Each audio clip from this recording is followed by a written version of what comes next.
Avalokitesvara Bodhisattva's Universal Gate Sutra. At that time Ikshayamati Bodhisattva rose from his seat, uncovered his right shoulder, placed his palms together, and facing the Buddha, said, "World-honored one, for what reason is the Bodhisattva of Avalokitesvara called Avalokitesvara?" To the Buddha told Ikshayamati Bodhisattva, "Good man, if any of the limitless myriads of innumerable living beings who are undergoing and experiencing all kinds of suffering, hear of Avalokitesvara Bodhisattva, and recite his name single-mindedly, Avalokitesvara Bodhisattva will immediately hear their sounds of cries and liberate them. If a person who upholds the name of Avalokitesvara Bodhisattva is in danger from a great fire, the fire will not burn him, due to this Bodhisattva's overwhelming spiritual power. If a person being tossed about in the great flood calls out the Bodhisattva's name, he will immediately reach a shallow place. If a person ventures on the great sea, an evil wind may toss their boats. But if among them there is even one person who calls out the name of Avalokitesvara Bodhisattva, they will all be saved from storms and dangers. For this reason, he is called Avalokitesvara. If a person facing imminent attack calls the name of Avalokitesvara Bodhisattva, that person will attain liberation, and not even a hair will be harmed. If Yaksas and Raksas torment a person, if they hear him call out the name of Avalokitesvara Bodhisattva, all those evil demons and ghosts will not even be able to stare at that person with their evil eyes, how much the less harm him. If a person, whether guilty or not, who has been imprisoned calls out the name of Avalokitesvara Bodhisattva, he will attain liberation.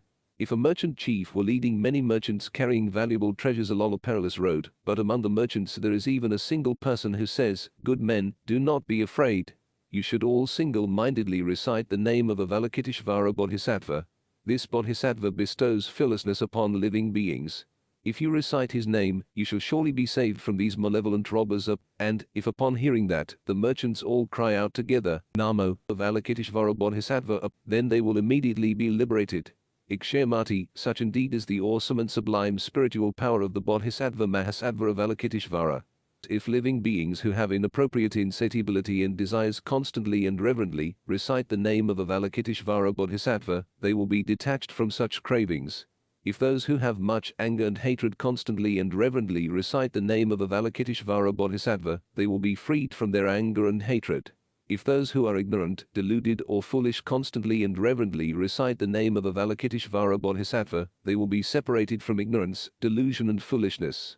Avalokitesvara Bodhisattva has great awe-inspiring spiritual powers such as these, and confers great benefits. Therefore, living beings should always be mindful of him. If parents seek children, if they prostrate and make offerings to Avalokitesvara, they will give birth to blessed, virtuous, and wise children who have planted roots of virtue in previous life, and who are cherished and respected by all. Such are the powers of Avalokitesvara Bodhisattva. If there are any living beings who reverently bow to Avalokitesvara Bodhisattva, they will be blessed, accumulate auspicious merits, and their efforts will not be in vain. Therefore, living beings should all accept and uphold the name of Avalokitesvara Bodhisattva. Ikshayamati, if a person were to accept and uphold the names of innumerable bodhisattvas, and in addition were, throughout their lives, to make offerings to them of food, drink, clothing, bedding, and medicine, what do you think, would that good person's merit and virtue be great or not? Ikshayamati replied, "Very great indeed, world-honored one." The Buddha said, if another person were to accept and uphold the name of Avalokitesvara Bodhisattva and bow and make offerings, but once, that person's blessings would be equal to and not different from the other person's. Ikshayamati, such are the immeasurable and limitless benefits of merits and virtues that could not be exhausted in hundreds of thousands of myriads of eons. Ikshayamati said to the Buddha, "World-honored one, how does Avalokitesvara Bodhisattva manifest in this world? How does he teach the Dharma for the sake of living beings? How does he carry out this work with skillful means?" The Buddha told Ikshayamati, "Good man, if there are any living beings in any world who must be liberated by means of someone in the body of a Buddha, Avalokitesvara Bodhisattva will manifest in the body of a Buddha and teach the Dharma to them. If they must be liberated by someone in the body of a Pratyekabuddha, he will manifest in the body of a Pratyekabuddha and teach the Dharma to them. If they must be liberated by someone in the body of a Shravaka or disciple, he will manifest in the body of a Shravaka or disciple and teach the Dharma to them. If they must be liberated by someone in the body of a god, he will manifest in the body of a god and teach the Dharma to them. If they must be liberated by someone in the body of a great heavenly general, he will manifest in the body of a great heavenly general and teach the Dharma to them. If they must be liberated by someone in the body of a king, he will manifest in the body of a king and teach the Dharma to them. If they must be liberated by someone in the body of an elder, he will manifest in the body of an elder and teach the Dharma to them. If they must be liberated by someone in the body of a layman, he will manifest in the body of a layman and teach the Dharma to them. If they must be liberated by someone in the body of a minister of state, he will manifest in the body of a minister of state and teach the Dharma to them. If they must be liberated by someone in the body of a monk or nun, he will manifest in the body of a monk or nun and teach the Dharma to them. If they must be liberated by someone in the body of a heavenly dragon, Yaksha, Gandharva, Asura, Garuda, Kinnara, Maharaga, human or non-human, and so forth, he will manifest in such a body and teach the Dharma to them. If they must be liberated by someone in the body of a Vajra-wielding spirit, he will manifest in the body of a Vajra-wielding spirit and teach the Dharma to them. Avalokitesvara Bodhisattva has accomplished merit and virtue such as this and, in all manner of various forms, manifesting throughout the countless world systems, saving and liberating living beings. Therefore you should all single-mindedly make offerings to Avalokitesvara Bodhisattva. Avalokitesvara Bodhisattva Mahasattva can, in the midst of fear, crisis, and hardship, bestow fearlessness. Ikshayamati said to the Buddha, "World-honored one, I shall now make an offering to Avalokitesvara Bodhisattva." He then removed his necklace of pearls, its value in the hundreds of thousands of ounces of gold, and offered it to the Bodhisattva, saying, "Benevolent one, accept this Dharma offering, this necklace of precious pearls." Avalokitesvara Bodhisattva was unwilling and refused to accept it. Ikshayamati again said to Avalokitesvara Bodhisattva, "Compassionate one, out of pity for us, accept this necklace." The Buddha then said to Avalokitesvara Bodhisattva, "You should take pity on Ikshayamati in the fourfold assembly, as well as the gods, dragons, yakshas, Gandharvas, asuras, garudas, kinnaras, maharagas, humans, non-humans, and so forth, and accept this necklace." Thereupon, out of pity for the fourfold assembly, the gods, dragons, humans, non-humans, and so forth, Avalokitesvara Bodhisattva accepted the necklace. He then divided it into two parts. One part he offered to Shakyamuni Buddha and the other to the stupor of many jewels Buddha. Ikshayamati, such is the self-mastery and spiritual power of Avalokitesvara Bodhisattva, who roams throughout the suffering worlds. Then Ikshayamati Bodhisattva asked the Tathagata, "World-honored one, for what reason is this son of the Buddha named observing the sounds of the world?"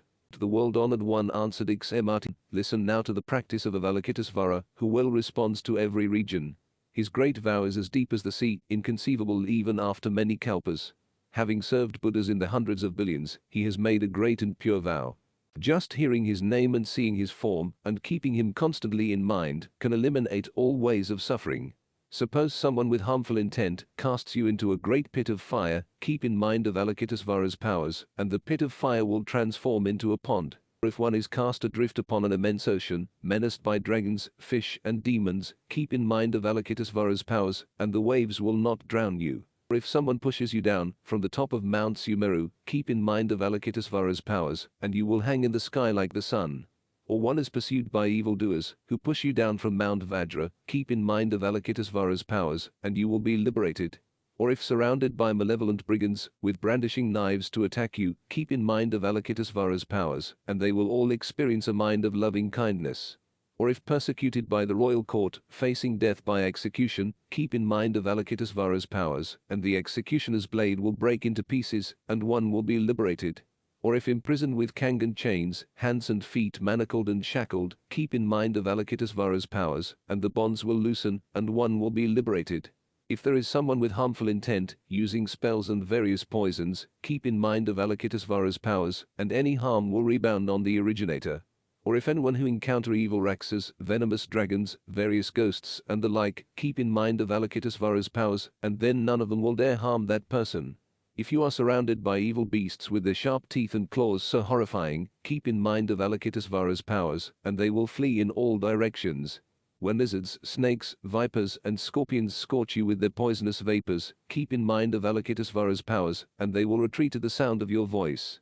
When thunderclouds rumble with lightning strikes, as hailstones and torrential rains come down, keep in mind Avalokitesvara's powers, and the storm will disperse that very moment. Living beings who suffer in agony, oppressed by immeasurable pain, but with the power of Avalokitesvara Bodhisattva's wondrous wisdom, can bring liberation from the world's sufferings. Perfect in his supernatural powers, practicing the skillful means of wisdom, throughout the lands of the 10 directions, there is no place where he fails to manifest. The sufferings of hell beings, hungry ghosts, and animals of the lower realms in all their forms, and the sufferings of birth, old age, sickness, and death, he steadily brings them all to an end. His contemplation of truth, purity, compassion, kindness and that of the vast and greater wisdom, possesses the undefiled light of purity that dispels all darkness, quell winds and fires that bring disaster and illuminate the world universally. The profundity of his kind mind is like a great cloud, and the precepts of his compassionate body are like rolling thunder which showers us with Dharma rain like nectar, extinguishing the flames of suffering and affliction. When lawsuits bring you to court, or when fear strikes you in battle, keep in mind Avalokitesvara's powers, and the enemy forces will all retreat. Therefore, constantly keep them in mind. Never doubt from moment to moment the pure and noble Avalokitesvara Bodhisattva. For those in pain and agony, or facing death, he is their aid and support. In possession of all merit and virtue, he views living beings with the eyes of loving kindness. His ocean of accumulated merit is infinite, so worship him with prostrations. At this time, Dharanamdara Bodhisattva, guardian of the earth, arose from his seat, went before the Buddha and proclaimed, "O world-honored one, living beings must have abundant merit and virtue to hear this chapter on Avalokitesvara Bodhisattva's sovereign deeds, and how he universally responds with his spiritual power." And while the Buddha spoke this universal gate chapter, 84,000 living beings from among the assembly set their minds on achieving Anuttara Samyak Sambodhi,